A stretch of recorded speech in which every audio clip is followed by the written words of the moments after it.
I am baffled by the folks who believe or are pretending to believe that there's no connection between the rise in anti China propaganda and the attacks on Asians. But then again, oftentimes these are the same folks who are defending the Falun Gong protesters and the NED funded Uyghur groups who recently disrupted anti Asian racism protests in Washington, D.C. What they were doing was they were yelling back to the crowds to stop the CCP. And these are also the same folks who are defending people who go to these rallies and they hold up signs that say, "Stop Asian hate," and "Hold the CCP accountable," both written on the exact same poster. You know, considering the amount of time that these apologists spend defending people who they say are not diluting the Stop Racism movement when they conflate two supposed unrelated issues, ironically, inadvertently admitting that they're related enough to bring them up at the same time, I suspect they don't truly believe there's no connection. Oftentimes, I think these are deeply racist people, weaponizing the true and honest compassion of others, but shamelessly hiding behind the guise of a true care for human rights issues. Back in the 80s, when there was a rise in anti-Japanese sentiment, when society was being told that their problems should be blamed on Japan, when the American auto industry was being outcompeted by Japanese automakers, I don't think anybody would ever try to deny that when Vincent Chin, a Chinese American, had his brain smashed out by two auto workers who mistook him as Japanese, that these were completely unrelated to the anti-Japanese propaganda and sentiment that was going on. So how could it be too hard then to believe that now, when everyone is being told that China is a genocidal regime taking over the world, who unleashed a virus on them, and who is responsible for the economic fallout from this pandemic, how could you possibly not understand that the attacks on Asian Americans absolutely are connected to this issue? Of course, career anti-China propagandists would like you to desperately believe that there's no connection, not only to distance themselves from any responsibility, but to minimize the risk of their grift being disrupted or scrutinized, or even have people start to actually think about the brainless propaganda that they're spewing out.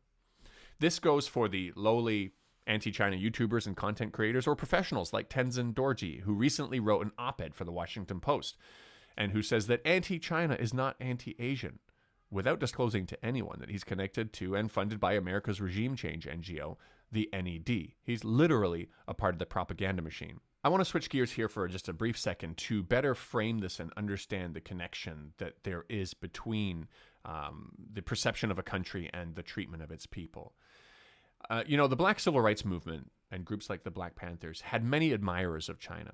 And it wasn't only because of China's mission to create a more equal society, or just because of Mao's statement supporting Black Americans in their just struggle against racial discrimination, as he put it.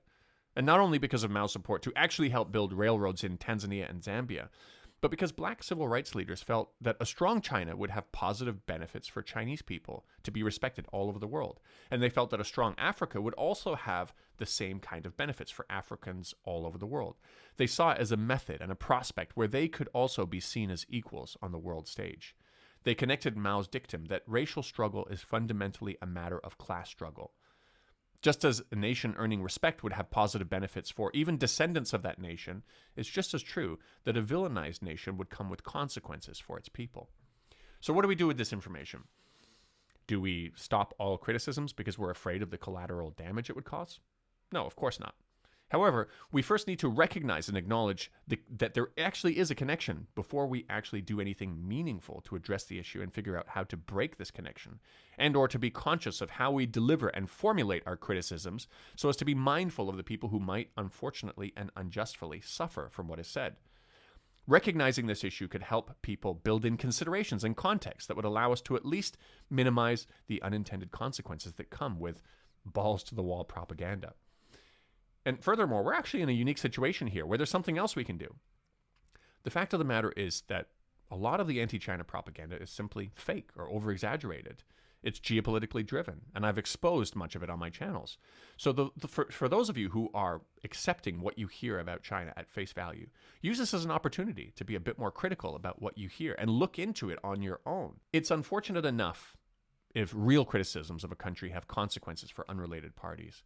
But it's even worse when those criticisms aren't even honest. It's worth it for you to explore what you're being told a bit more than usual for the sake of the people suffering from its consequences. And it'll have lasting benefits for you as well. When you realize how big the disconnect is between what mainstream media and grifters peddling hate tell you and reality, it will become more and more difficult for you to be trapped and tricked by propaganda in the future.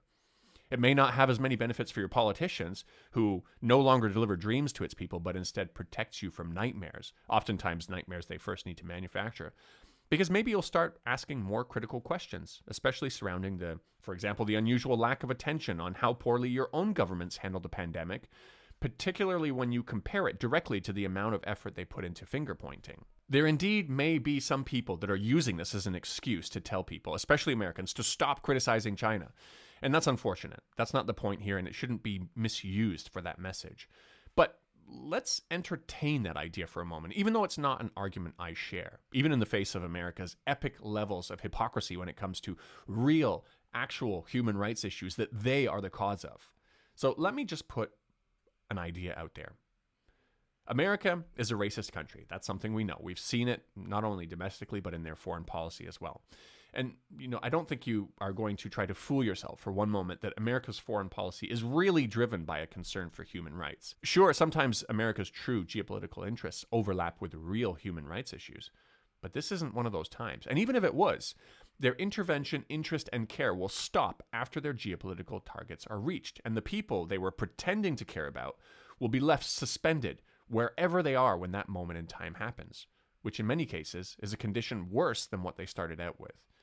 Aside from that, perhaps when racism is so deeply integrated into a society like it is in America, and its people have proven time and time again that it doesn't have the ability to separate its geopolitical propaganda from innocent people being targeted who look like they come from the target countries, maybe America should just stop being anti-anything abroad until they fix their own issues.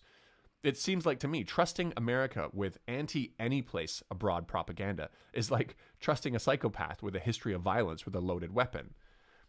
If there were background checks required before someone could arm themselves, before a country could arm themselves with anti-any-place propaganda, I'm pretty sure America would most certainly fail. For other countries who don't have as much of an issue with racial divides and a rich continued history of scapegoating and projecting your own problems and atrocities onto others, this message applies less to you.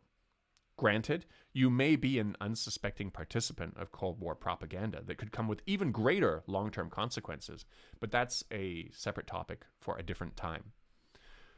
For the sake of people suffering in this current Yellow Peril 2.0 environment, and for the benefit of you learning about one of the most epic consent manufacturing initiatives we've ever seen directly from the inside, a great opportunity has presented itself for you to take a step back, learn, and free yourself from being manipulated, and actually do something that can affect positive change.